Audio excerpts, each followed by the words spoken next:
আসসালামু আলাইকুম। আমার ইউটিউব চ্যানেলে সবাইকে স্বাগতম। আজকে আমরা জানব কিভাবে মোবাইলের গুগল বা ব্রাউজার থেকে আসা বিরক্তিকর ওয়েবসাইটের নোটিফিকেশনগুলো আপনি এক ক্লিকেই বন্ধ করে দিতে পারবেন। আমরা না বুঝে অনেক সময় বিভিন্ন ওয়েবসাইটের নোটিফিকেশন অ্যালাউ করে দেই। এরপর থেকে নানা রকমের মেসেজ এবং অফার আসা শুরু করে। এটি খুবই বিরক্তিকর। চিন্তার কোনো কারণ নেই। আপনি আজকের এই ভিডিওটি দেখলে খুব সহজেই এর সমাধান করতে পারবেন। এক ক্লিকেই এই নোটিফিকেশনগুলো বন্ধ করে দিতে পারবেন। তো চলেন শুরু করি।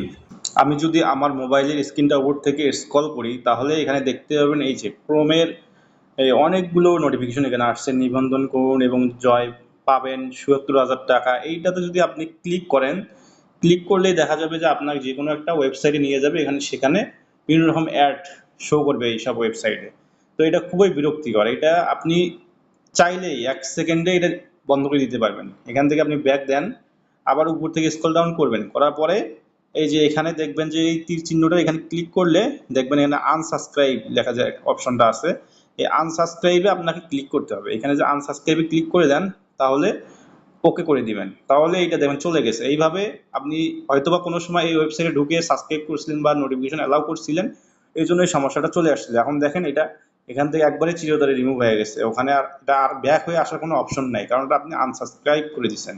এইভাবে আপনি খুব সহজেই আপনার নোটিফিকেশনগুলো আসলে আপনি আনসাবস্ক্রাইব করে দিবেন, উপর থেকে স্ক্রল ডাউন করবেন, জাস্ট ওখানে আনসাবস্ক্রাইব করে দিলেই কাজ হয়ে যাবে। আশা করি বিষয়টি বুঝতে পারছেন। যদি ভিডিওটি ভালো লেগে থাকে অবশ্যই আমার চ্যানেলটিকে সাবস্ক্রাইব করে আমার পাশে থাকবেন। ধন্যবাদ।